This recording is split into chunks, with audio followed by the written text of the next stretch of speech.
কিভাবে মাত্র কয়েক বছরে ভারতের প্রতিটি পাড়া মহল্লায় ছড়িয়ে পড়া জুডিও ব্র্যান্ডের হঠাৎ ডাউনফল শুরু হলো।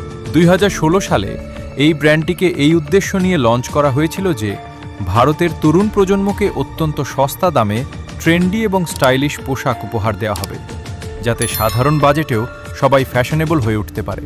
শুরুতে তাদের বিজনেস মডেল এতটাই সফল হয়েছিল যে মানুষ পোশাক কেনার জন্য জুডিও স্টোরগুলোতে হুমড়ি খেয়ে পড়ত। দেখতে দেখতে সারা ভারতে জুডিওর 800রও বেশি স্টোর খুলে যায় এবং ব্র্যান্ডটি একটি গণ উন্মাদনায় পরিণত হয়। কিন্তু এখান থেকেই শুরু হয় আসল টুইস্ট, কারণ জুডিও যত দ্রুত ছড়িয়েছে ততই এর স্বকীয়তা বা এক্সক্লুসিভিটি কমতে শুরু করেছে। পরিস্থিতি এমন দাঁড়ালো যে কলেজে প্রতি তৃতীয় ব্যক্তিকে একই পোশাকে দেখা যেতে লাগলো। যা একসময় কুল ছিল তা ধীরে ধীরে কমন হয়ে গিয়ে আনকুল হয়ে পড়ল।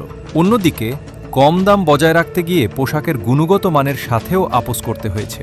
গ্রাহকরা বুঝতে শুরু করেন যে এই পোশাকগুলো দীর্ঘমেয়াদী ব্যবহারের জন্য নয়।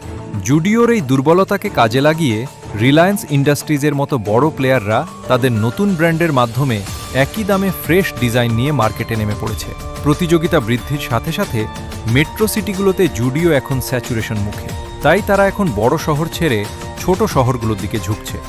অর্থাৎ সরাসরি ডাউনফল না হলেও জুডিওর জন্য এখন আসল চ্যালেঞ্জ শুরু হয়েছে। আপনি কি কখনো জুডিও থেকে শপিং করেছেন? কমেন্টে জানান। আর এমন সব ভিডিওর জন্য সাবস্ক্রাইব করুন।